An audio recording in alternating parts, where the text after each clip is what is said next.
friends, Knife Detector here. Hey, guess what? I cut myself. Yeah, I cut myself again. And you guys know in the knife game, you're going to have to suffer some setbacks like these. It's right here where the joint is, pretty much all the way across. And you better believe that it bled a lot. And if I were to take this off, it probably would still be bleeding. And it was this bad boy. I was just having such a hard time to close it that I tried to do it one-handed and my finger somehow got stuck in the middle and bam. Yeah. This is just like a guillotine, guys. Do I hold it against a knife? No, not really. In fact, the problem is I held the knife against me, but I don't hold it against the knife. It's just human error. And I've just had such a stressful 2 weeks that I wasn't paying attention to what I was doing. And that's what happens when you don't pay attention to what you're doing. You make a foolish mistake, right? So that happened to me, as I'm sure it's happened to a lot of you guys out there. It happens all the time if you collect pocket knives, right? But I wanted to tell you about so many knives that I've acquired recently. And, I wanted to show you, the sake of this video, the knife that I have here, right? And what this is this is a Bear, B-E-A-R, MCG, or MGC actually, knife. It's 4.25 inches long in the closed position, and look at that beautiful, beautiful bone.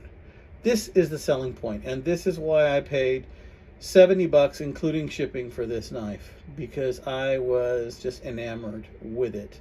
When I saw it, I couldn't get enough of it. I actually did a search for stag pocket knife, like a large stag pocket knife, and this came out because it's like stag bone. But look at this beautiful knife, guys. I mean, can you dig it? I can dig it. Now, look at that. That's that side. It's just gorgeous. The polish on this is unbelievable. Now, the other thing about this is that it's got Damascus steel.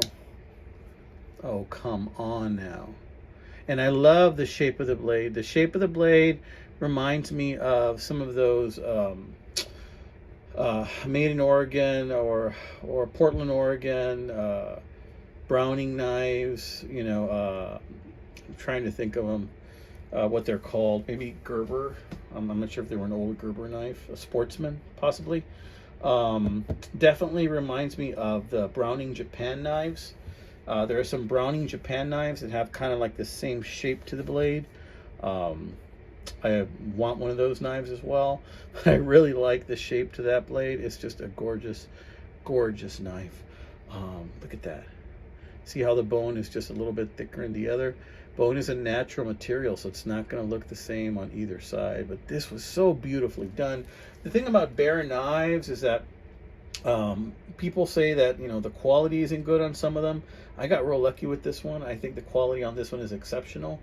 Also, they say that they're kind of like priced in the upper range, but the quality is not that great, but that they have a tendency to use really good materials like exotic handles or scales and stuff like that, and metals and stuff. And I have to tell you that this one's real pretty, right? But I have come across some that I like too, and different types of wood and bone, and they're just real pretty. And they make, of course, the full-size 5-inch lock back that looks a lot like the Schrade LB7. The only thing is that it's a lot smoother than like the Schrade LB7 and the Buck 110. It's like easier to slip into your pocket, but look at how pretty that is. Yeah. So I have this sheath for it right here that I made that just fits it perfectly. I didn't make it specifically for this knife. I usually carry an old-timer lumberjack in here, but look at that. No, it looked like it was made for it. It pretty much does. So let's go over some of the other knives here. I showed you this one in my previous video, this Pakistan knife that, I do like the shape and the look of this, but man, this is hard to open and hard to close. And I think it's because of the way it was made. It's got a lot of extra brass there. But we're going to leave that one closed for now. I already showed you that one in a previous video. I wanted to show you this one. I have two of these. The other one I have is locked up in my safe, or not really my safe, my big toolbox, and it's got more rounded edges. It looks more rounded. This is a Pakistan elephant toe type knife, and but this one is really sharp. I kind of sharpened it myself and gave it a little bit better edge. And this is a heavy knife. This weighs around as much as a buck 110. But look at that beautiful, beautiful high polish wood. It's got like some frost wood on there. It's got red and gray or possibly green. It looks like a brownish gray. It's just so highly polished. Look at this side. It's just a gorgeous, gorgeous polish on this knife. This is a heavy knife. This is what I like to call a thumper, in case you need to thump something with this knife. Man. So I do like the look of that quite a lot. I'm going to leave that there for you guys to check that out, right?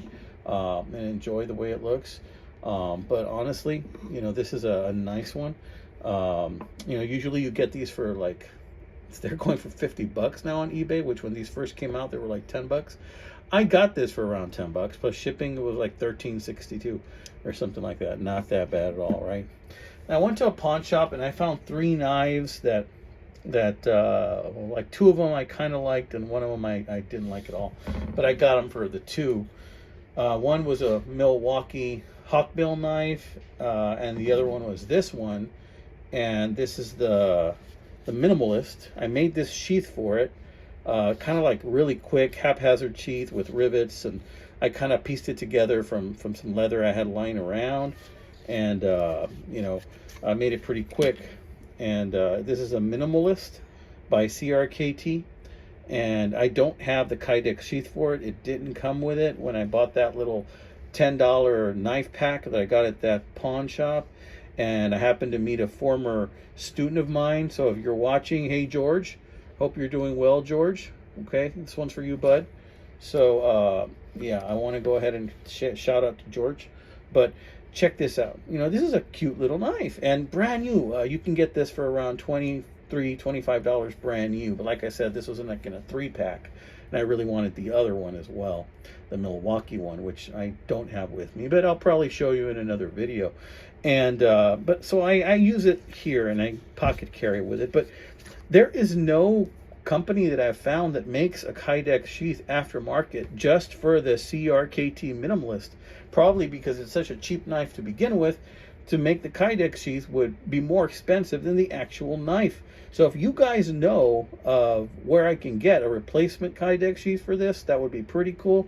I'm actually thinking of making one, but I'm used to making things with leather, not out of Kydex, okay, as you can see. So this is what I came up with for pocket carry for now. Now this is the sheath that actually came with that Bear MGC knife.